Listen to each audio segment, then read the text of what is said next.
प्यारे विद्यार्थियों, इस सेशन के अंतर्गत हम साझेदारी फर्म का जो विघटन है उस पर लेखांकन किस प्रकार से किया जाए, जर्नल प्रविष्टियां या जो कौन कौन से महत्वपूर्ण खाते हैं जो हमें फर्म के विघटन पर तैयार किए जाने चाहिए। जैसा कि हम जानते हैं, साझेदारी का विघटन होता है किसी नई शर्त का आ जाना या पुरानी शर्तों में परिवर्तन, जो कि किसी साझेदार के प्रवेश, साझेदार की मृत्यु, सेवानिवृत्ति, लाभ हानि विभाजन अनुपात में परिवर्तन के कारण हो सकती है। जबकि साझेदारी फर्म का जो विघटन है, साझेदारी का समापन, साथ ही फर्म जो है अपना व्यावसायिक कार्य बंद कर दे, संपत्तियों को बेच दिया जाए और दायित्वों का जो है वो भुगतान कर दिया जाए। तो इसके संदर्भ में जो जर्नल प्रविष्टि या लेखांकन है वो इस प्रकार होगा। सबसे पहले पढ़ेंगे अपन विघटन के अंतर्गत रोजनामचा जो प्रविष्टियां हैं वो किस प्रकार से की जाए। और पहली प्रविष्टि है परिसंपत्तियां, यानी जो असेट्स है उनका हस्तांतरण किस प्रकार किया जाए।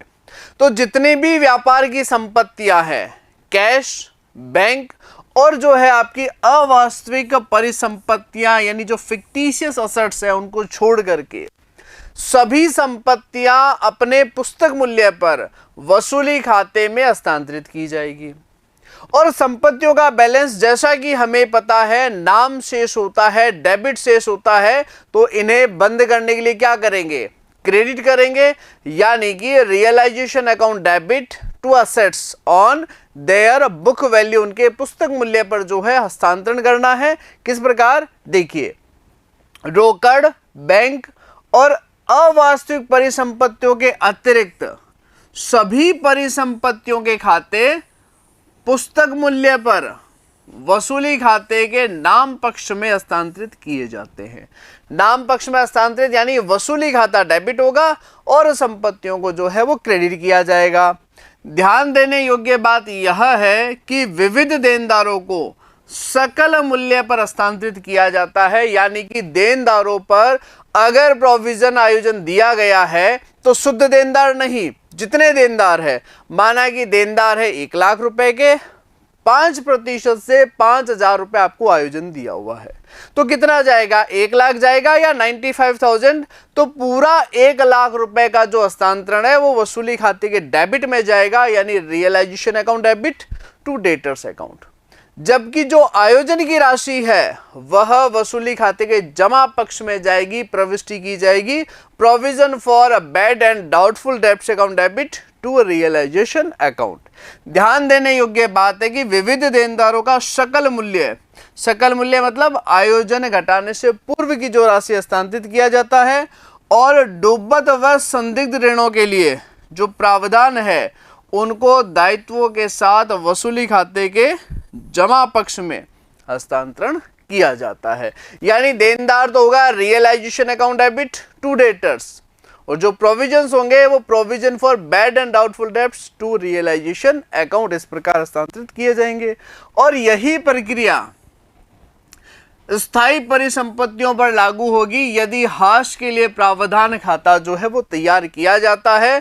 अब देखिए प्रविष्टि क्या है, realization account debit to assets account, उनके पुस्तक मूल्यों पर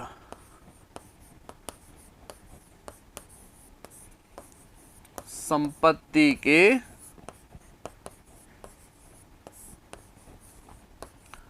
पुस्तक मूल्य पर हस्तांतरण।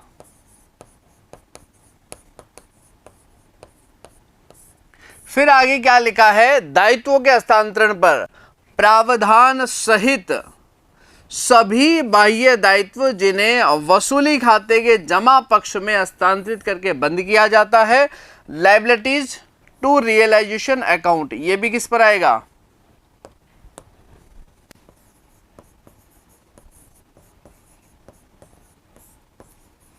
दायित्वों का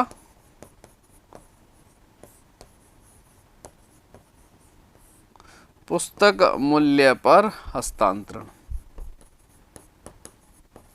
ऑन देयर बुक वैल्यू, उनके पुस्तक मूल्य पर जो है इस राशि का हस्तांतरण किया जाएगा। अब देखिए यहाँ क्या लिखा था, यहाँ पर देनदारों को सकल मूल्य पर लेंगे, प्रोविजंस जो है वो दायित्वों के साथ वसूली खाते में जाएगा, स्थायी संपत्तियों में भी यही करना है। जो हाश आयोजन का शेष है वो दायित्वों के साथ जाता है और यहां पर लिखा भी है प्रावधान सहित सभी बाह्य दायित्व जिन्हें वसूली खाते के जमा पक्ष में अंतरित। कैसे? जैसे कि सूचना इस प्रकार से है अपने पास में,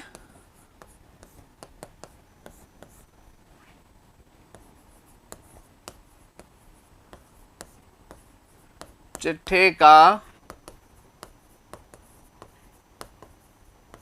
संपत्ति पक्ष दिया गया है और यहां लिखा गया है डेटर्स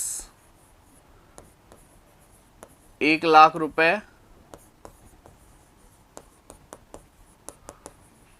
प्रोविजंस 5,000 और यहां लिखा गया है 95,000। तो प्रश्न यह उठता है कि रियलाइजेशन में देनदार कितना जाएगा? तो देनदार पूरा 1,00,000 रुपए का हस्तांतरण किया जाएगा। जो 5,000 का जो प्रोविजन है वो रियलाइजेशन के कहां जाएगा? क्रेडिट पक्ष में। क्या प्रविष्टियां होगी? देखिए, प्रविष्टि यह होगी रियलाइजेशन अकाउंट डेबिट,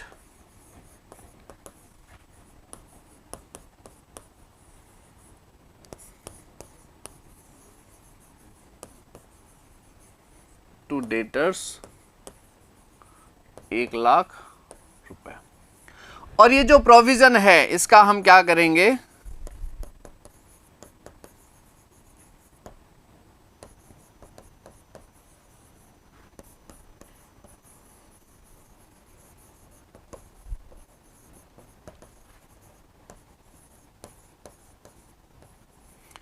यही कार्य करना है। ऐसा बिल्कुल भी ना करें कि रियलाइजेशन टू डेटर्स 95,000, ये गड़बड़ हो जाएगा, गलत हो जाएगा, क्योंकि एक समय बाद में जैसे कि प्रश्न में हम आगे बढ़ेंगे वहां लिखा होगा देनदारों से 80% राशि वसूल हुई।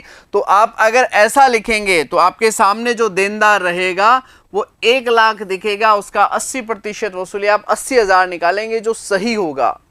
लेकिन अगर आपने 95 लिख दिया रियलाइजेशन टू डेटर्स और प्रश्न में सूचना है देनदार से 80% वसूल हुआ, तो आप 95,000 का 80% निकालने की कोशिश करेंगे, जिससे प्रश्न जो है वो पूर्णतया आपका गलत होने की तरफ जो है वो अग्रसर हो जाएगा। क्या करना है अपने को? जैसा कि प्रश्न में कहा गया है कि देनदारों को सकल मूल्य पर हस्तांतरण करना है, जो इन पर आयोजन की राशि है वह वसूली खाते के जमा पक्ष में जाएगी। संपत्तियों पर भी लागू होगा जो हाश प्रावधान है वो वसूली खाते के जमा पक्ष में, जैसे कि शेष दायित्व जाते हैं। और यहां पर फिर रिपीट किया है प्रावधान सहित सभी बाह्य दायित्व जिन्हें वसूली खाते के जमा पक्ष में हस्तांतरित करके बंद करते हैं, लायबिलिटीज टू रियलाइजेशन अकाउंट, इस प्रकार लिखेंगे। और विशेष ध्यान, ऑन देयर बुक वैल्यू, पुस्तक मूल्य पर हस्तांतरण होगा। 1 नंबर का प्रश्न बनता है कि वसूली खाते में संपत्तियों और दायित्वों को किस मूल्य पर हस्तांतरण किया जाता है? तो उनके पुस्तक मूल्य पर जो है वो हस्तांतरण किया जाता है। और कौन कौन सी संपत्तियों को और दायित्वों को जो है वसूली खाते में हस्तांतरण नहीं करते हैं? तो यहां लिखा है रोकड़, बैंक, अवास्तविक परिसंपत्तियां। और दायित्वों में भी लिखा है केवल बाह्य दायित्व जाएंगे, यानी कि रिजर्व, P&L, साझेदारों के पूंजी खाते, साझेदारों का संचय, इन सब का हस्तांतरण जो है वसूली खाते में नहीं होगा।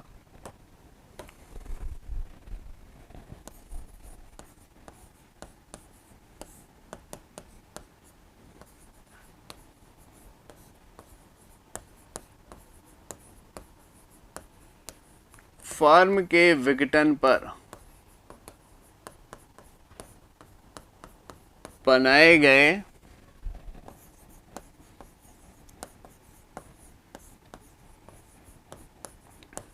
वसूली खाते में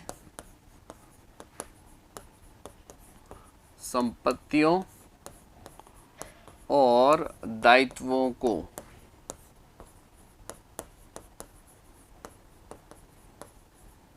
पुस्तक मूल्य पर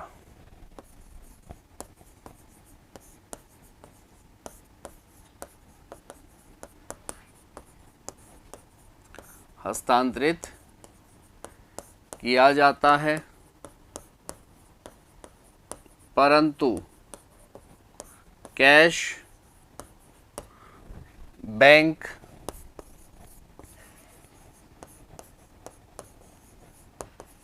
bank overdraft,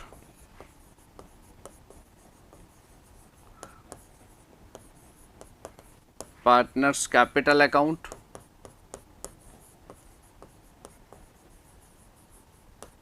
partners current account,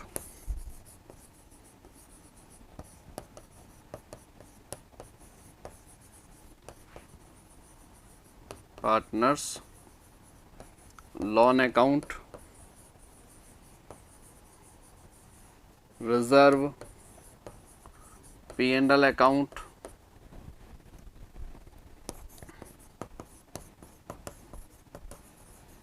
fictitious assets या लॉसेज आदि के शेष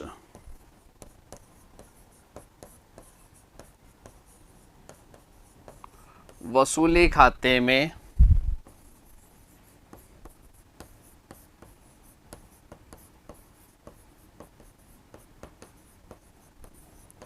हस्तांतरित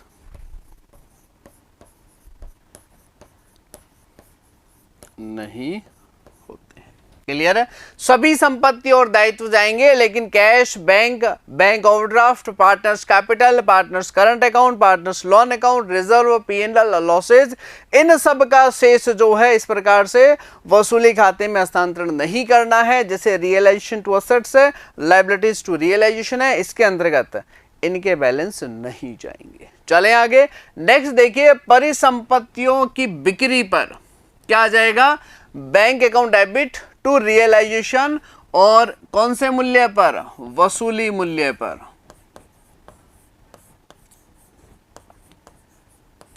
और यही साझेदारों द्वारा संपत्ति ली जाए तो ये भी वसूली मूल्य पर।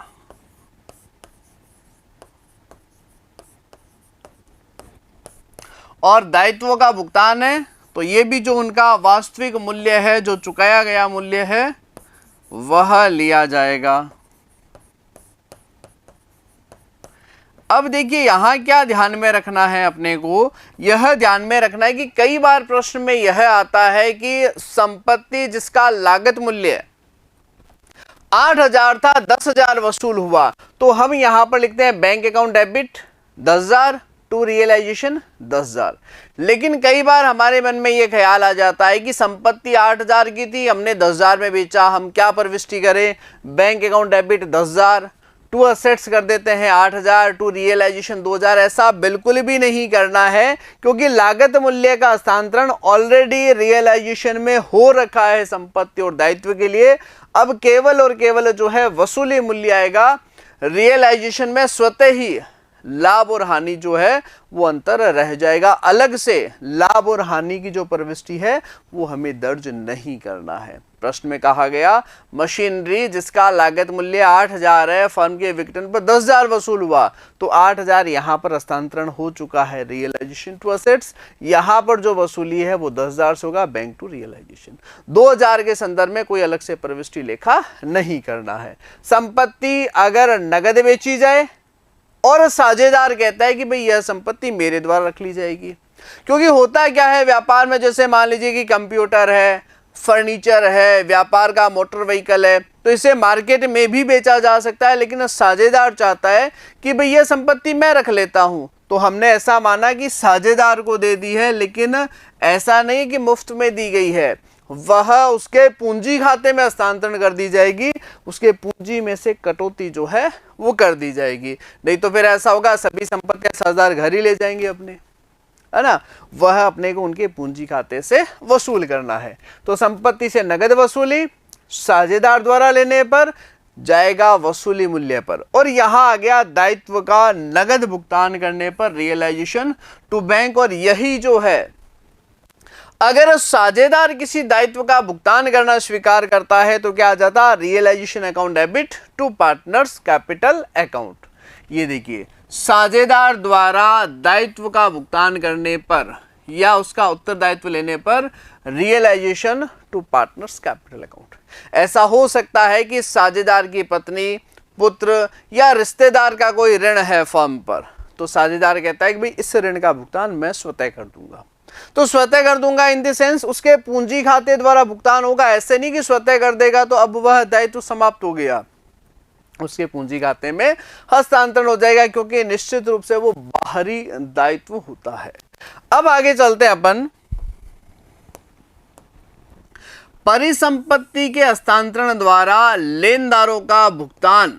जब लेनदार पूर्ण रूप से अपने खाते का भुगतान प्राप्त करने के लिए परिसंपत्ति को स्वीकार करता है तो कोई रोज नामचा प्रविष्टि जो है वो नहीं की जाएगी। किस प्रकार से, एक लेनदार है 10,000 रुपए, उसने 10,000 का फर्नीचर लेना स्वीकृत किया, क्या इसके संदर्भ में कोई प्रविष्टि होगी? तो इसके संदर्भ में कोई प्रविष्टि जो है वो नहीं होगी।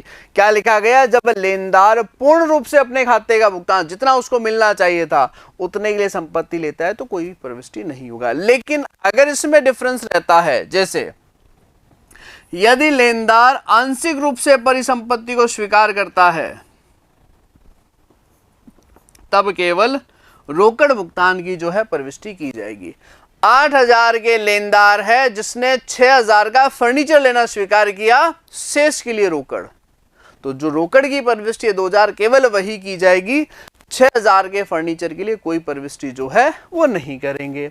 जैसे एक लेनदार जिसे 10,000 रुपए दे थे, 8,000 रुपए के कार्यालय उपकरण और 2,000 रुपए के लिए रोकड़ भुगतान स्वीकार कर लेता है, तो जो 2,000 के लिए रोकड़ स्वीकार किया है केवल उसी की प्रविष्टि कर रहे हैं, केवल रोकड़ भुगतान के लिए निम्न प्रविष्टि होगी, यानी 8,000 रुपए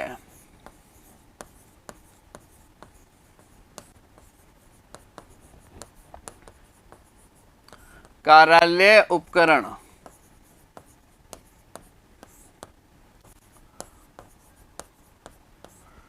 देयता के बदले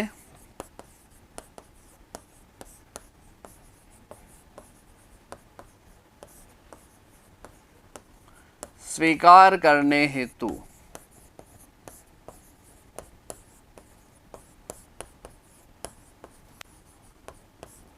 कोई लेखा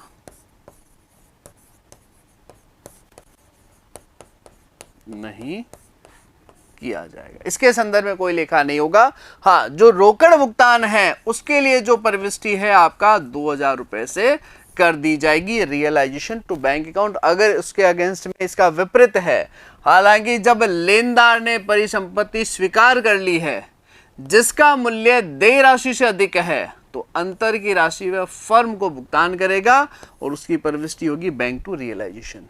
यानी कि अगर प्रश्न में कहता कि भाई 8,000 के जो कार्यालय उपकरण है उसके लिए 6,000 के जो लेनदार थे उन्होंने लेना स्वीकृति की, तो लेनदार तो 6,000 के हैं, ऑफिस फर्नीचर कितने का दे रहे हो 8,000 का, तो 2,000 रुपए जो है फर्म उससे वसूल कर लेगी। जैसे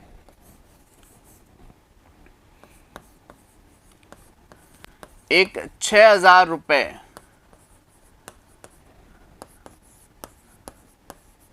के लेनदार ने 8,000 रुपए का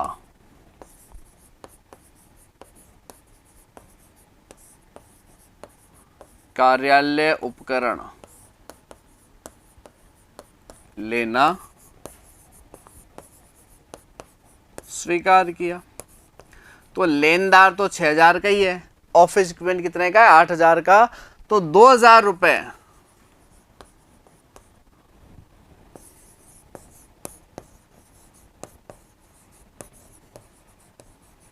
की आधिक्य राशि फर्म द्वारा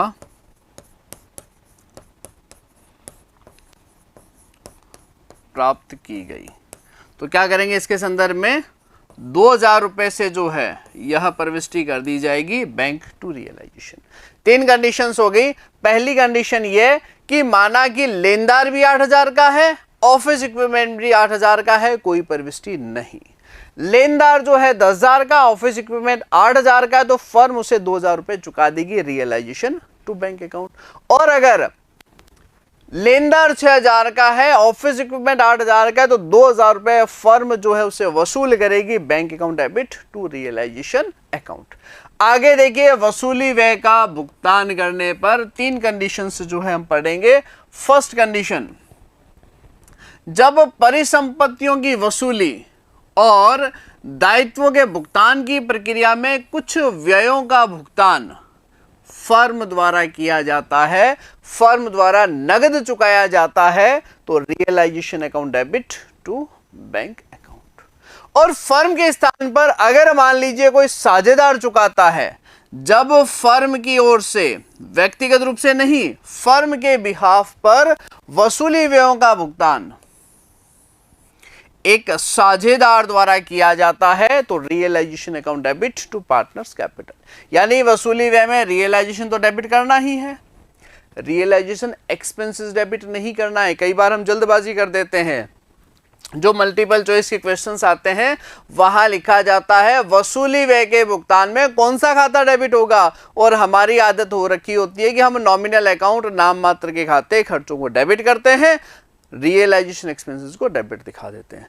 तो थोड़ा रुकना है, सोचना है कि क्या हमने पढ़ा है रियलाइजेशन एक्सपेंसेस डेबिट? बिल्कुल नहीं। हमने क्या करा है, वसूली व्यय का भुगतान रियलाइजेशन अकाउंट डेबिट है, अगर नगद है तो टू कैश या बैंक, और अगर साझेदार इसको भुगतान करना स्वीकार करता है तो टू पार्टनर्स कैपिटल अकाउंट, लेकिन फर्म की ओर से, अपनी व्यक्तिगत रूप से नहीं। अगर व्यक्तिगत रूप से तो कोई प्रविष्टि हम नहीं करते। देखिए सी सेक्शन, देखिए इसी के अंतर्गत, जब साझेदार किसी स्वीकृत पारितोषिक पर विघटन कार्य से संबंधित व्ययों को,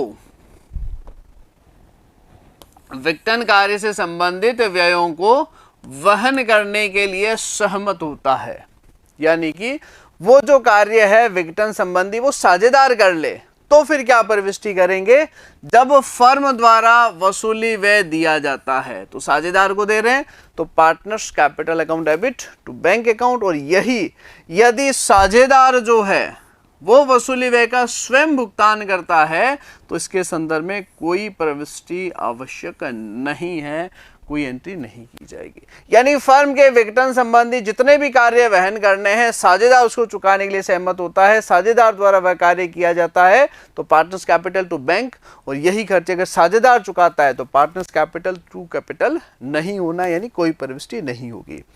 सूचना के अभाव में यह माना जाता है कि व्ययों का निपटान उसी साझेदार ने किया है जिसने व्ययों को वहन करने की जिम्मेदारी ली है, यह मान करके चलना है कि भुगतान जो है उसी ने किया है, तभी तो partners capital debit to partners capital, Ram's capital account debit to Ram's capital, यानी कोई प्रविष्टि या लेखा जो है वो नहीं होना है। अब देखिए, साझेदार को किसी प्रकार का पारितोषिक मिल रहा है तो फिर क्या करेंगे, खर्च है, रियलाइजेशन अकाउंट डेबिट, साझेदार को मिल रहा है टू पार्टनर्स कैपिटल अकाउंट। किसी भी प्रकार की संपत्ति का विक्रय हो रहा है, चाहे ख्याति हो या अन्य कोई भी गैर अभिलेखित, गैर अभिलेखित का मतलब है कि ऐसी संपत्ति जो पुस्तकों में दर्ज नहीं है, उससे वसूल होने पर बैंक टू रियलाइजेशन, और विशेष ध्यान में रखना है वसूली मूल्य।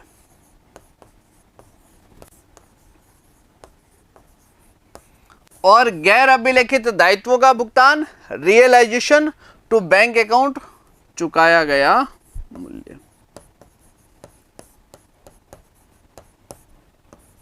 अब देखिए यहां एक बात और अपने को स्पष्ट रूप से ध्यान में रखनी है, और वह क्या है, तो वह इस प्रकार से है कि संपत्तियों से वसूली, जैसा कि प्रश्न में कहा जाए कि भाई संपत्ति से इतनी राशि वसूल हुई है, केवल वही वसूल हुआ है। अगर इसके बारे में कोई इंफॉर्मेशन नहीं दे रखी है तो मान करके चलिएगा कि संपत्ति से जो है कोई राशि अपने को वसूल नहीं हुई है। और वही अगर दायित्वों के बारे में कहे कि दायित्व इतने दिए गए हैं और प्रश्न में सूचना नहीं कि उनका भुगतान किस मूल्य पर किया गया, तो मान करके चलिए कि दायित्व का जो है पूर्ण भुगतान, फुल पेमेंट जो है वो किया गया है। लिख दें यहां पर,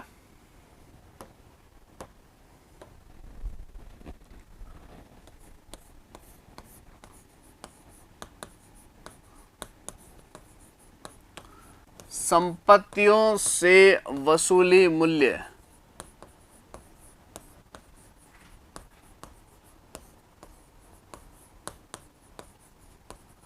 की सूचना प्रश्न में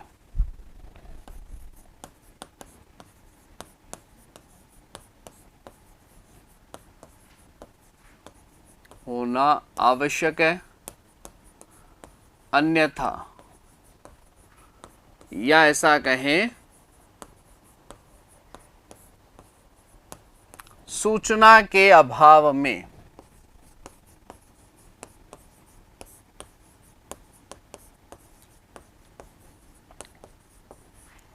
वसूली मूल्य शून्य माना जाएगा। यानी कि प्रश्न में सूचना दी गई है गुडविल पुस्तकों में 10,000, तो ट्रांसफर हो जाएगी रियलाइजेशन टू गुडविल 10,000। लेकिन कोई वसूली मूल्य नहीं दिया गया है, प्रश्न में इसकी कोई सूचना नहीं है कि ख्याति से इतनी राशि वसूल हुई, तो हम कोई लेखा नहीं करेंगे, उससे कोई राशि वसूल नहीं हुई है, यह माना जाएगा। पुस्तकों में पेटेंट लिखा है 5,000 रुपए, लेकिन कितना वसूल हुआ कोई सूचना नहीं है, तो क्या मानोगे? वसूली मूल्य शून्य माना जाएगा। अर्थात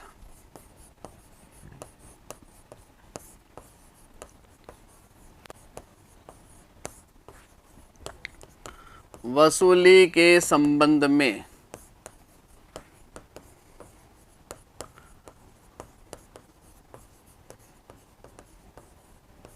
कोई प्रविष्टि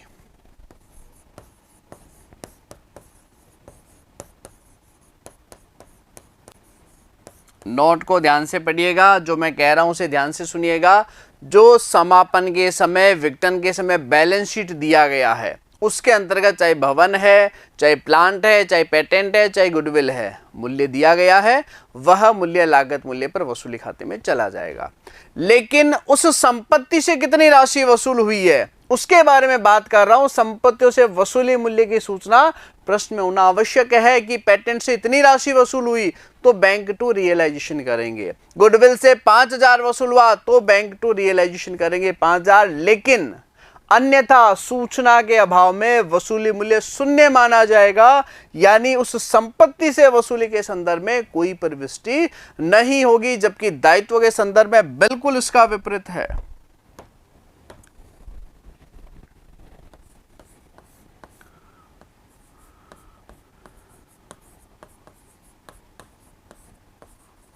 दायित्वों के संदर्भ में यदि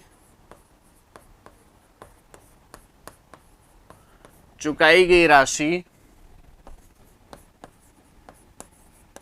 अथवा भुगतान के संदर्भ में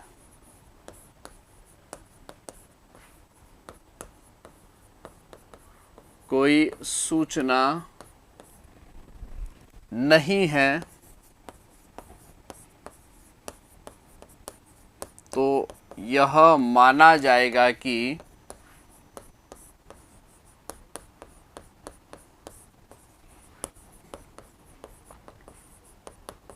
संबंधित दायित्व का या संबंधित दायित्व की पूर्ण देय राशि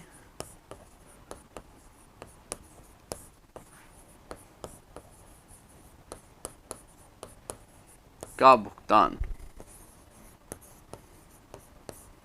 किया गया है तथा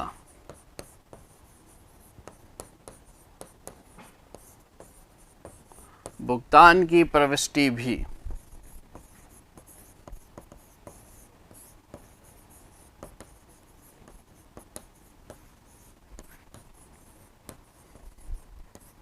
पुस्तक मूल्य से ही होगी। क्या कहा गया है?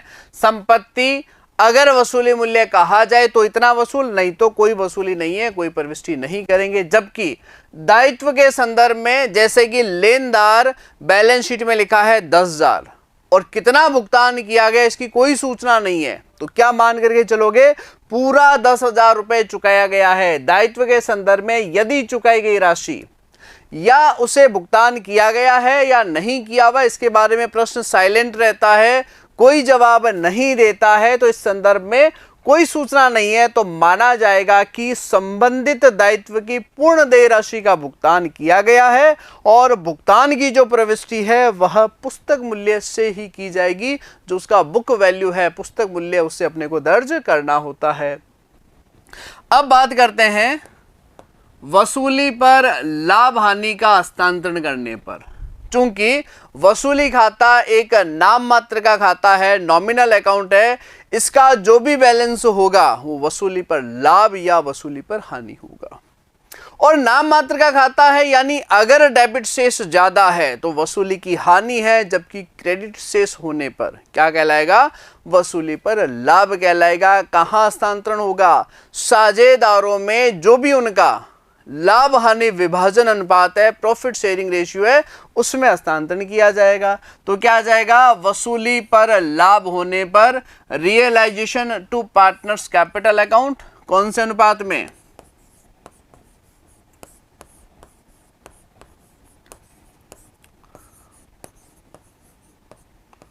लाभ हानि विभाजन अनुपात।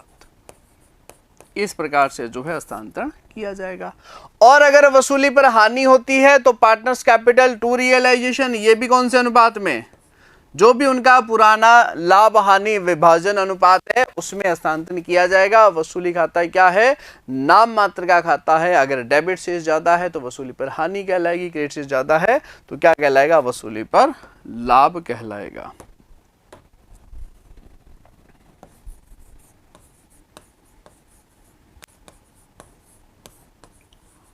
वसूली खाता एक नाम मात्र या अवास्तविक प्रकृति का खाता है।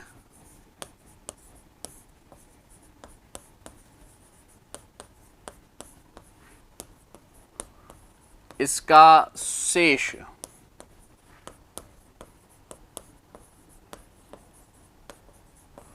वसूली पर लाभ या हानि कहलाता है।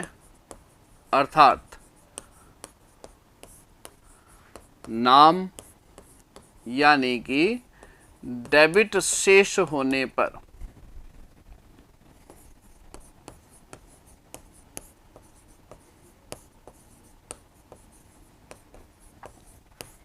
वसूली की हानि, जबकि जमा यानी कि क्रेडिट शेष होने पर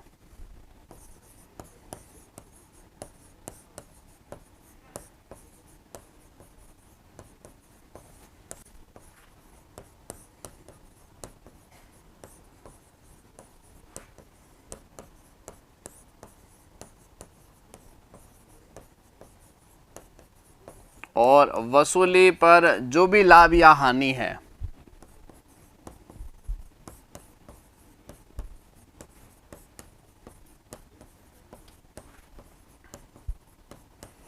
साझेदारों में उनके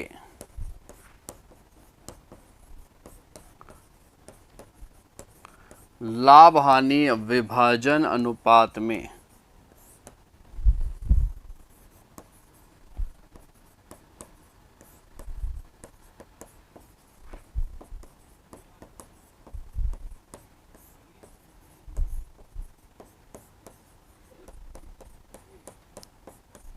क्लियर है? कौन सा नेचर है? Nominal account. तो अंतर क्या होगा? वसूली पर लाभ या हानि कहां जाएगा? साझेदारों के पूंजी खातों में, उनके लाभ हानि विभाजन अनुपात में। अब बात करते हैं संचित लाभों का हस्तांतरण करने पर, जो कि संचय कोष या सामान्य संचय के रूप में जो है वो एकत्रित है। कहां पर?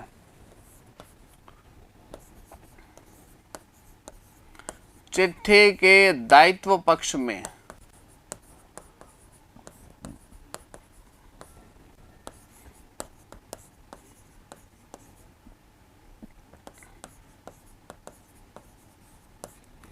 इस संदर्भ में सूचना दी गई होगी। यानी जब भी फर्म के विघटन का प्रश्न पूछा जाएगा, आपको एक बैलेंस शीट, एक चिट्ठा दिया गया होगा और उसके दायित्व पक्ष में क्या दे रखा होगा, रिजर्व या फिर रिजर्व फंड दिए गए होंगे। क्या करना है, general reserve account debit to partners capital account, कौन से अनुपात में, लाभ हानि विभाजन अनुपात। जो भी उनका प्रॉफिट शेयरिंग रेशियो है उसके अंतर्गत जो है हस्तांतरण किया जाएगा। और इसी प्रकार आभासी परिसंपत्तियां, लॉसेज या जो हानियां हैं, उनको भी क्या करना है, साझेदारों के पूंजी खातों में उनके लाभ हानि विभाजन अनुपात में, partners capital account debit to fictitious assets, कौन से अनुपात में, जो भी उनका लाभ हानि विभाजन अनुपात है, जैसा कि P&L का डेबिट शेष बैलेंस शीट के असेट्स में होगा। इसके संदर्भ में सूचना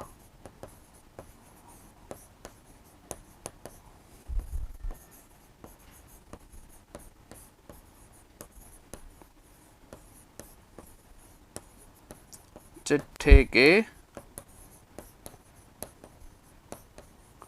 संपत्ति पक्ष में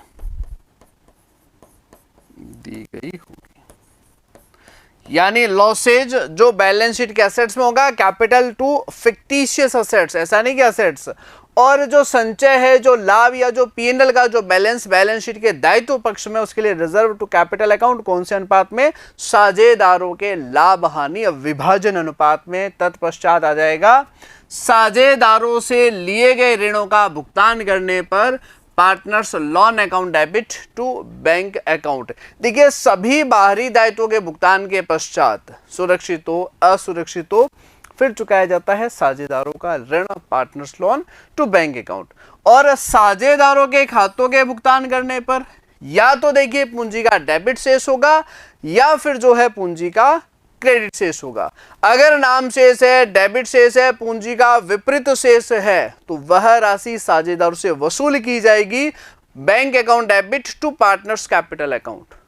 और अगर मान लीजिए कि डेबिट शेष नहीं होकर के अगर जमा शेष है, क्रेडिट शेष है, जो फर्म के विघटन पर उनकी पूंजी वापसी में राशि लौटाई जाएगी, यानी कि partners capital account debit to cash या बैंक अकाउंट। किस प्रकार, देखिए, यदि साझेदार का पूंजी खाता नाम शेष दर्शाता है, डेबिट बैलेंस दर्शाता है, तो वह आवश्यक रोकड़ लाता है। तो ऐसी स्थिति में प्रविष्टि bank account debit to partners capital account, जितना भी रोकड़ राशि जो है साझेदार लेकर के आता है, और उसको बिल्कुल विपरीत, जब साझेदार का खाता जमा शेष दर्शाए और राशि का भुगतान जो है वो कर दिया जाए, अंतिम भुगतान कर दिया जाए, तो प्रविष्टि होती है partners capital account debit to bank account, जो भुगतान की गई राशि है। यानी जो भुगतान का क्रम है, सबसे पहला काम किया हमने, संपत्तियों को वसूली खाते के डेबिट पक्ष में ट्रांसफर, रियलाइजेशन टू असेट्स। फिर हमने किया दायित्वों का हस्तांतरण, लायबिलिटीज टू रियलाइजेशन। दोनों ही प्रविष्टियां पुस्तक मूल्य पर होगी, वह मूल्य जो बैलेंस शीट के असेट्स में दिया गया है। लेकिन cash, bank overdraft, partners capital, reserve, partners loan, current account, जो लॉसेज हानियां हैं, उनके शेष हस्तांतरण नहीं होंगे। संपत्ति से वसूली है तो बैंक टू रियलाइजेशन, साझेदार लेता है तो partners capital to realization account हो जाएगा। इसी प्रकार भुगतान, वसूली व नगद चुकाया जाए तो रियलाइजेशन टू बैंक, साझेदार लेना स्वीकार करे तो realization to partners capital account. और बाद में क्या हो जाएगा, संपत्तियों से वसूली, दायित्वों से भुगतान, रियलाइजेशन टू बैंक, नहीं तो पार्टनर्स कैपिटल अकाउंट। और वसूली में जितना भी लाभ और हानि है साझेदारों में, उनके पुराने लाभ हानि विभाजन अनुपात में हस्तांतरित। तत्पश्चात जो भी रिजर्व के बैलेंस ट्रांसफर, रिजर्व के पश्चात लोन का भुगतान, और साझेदार का जो पूंजी है, जैसा भी उनका बैलेंस है, डेबिट है तो रोकड़ लाई जाए, और क्रेडिट है तो भुगतान कर दी जाए। तो फर्म के विघटन में फिलहाल के लिए इतना ही, जल्द मिलेंगे। Thank you very much.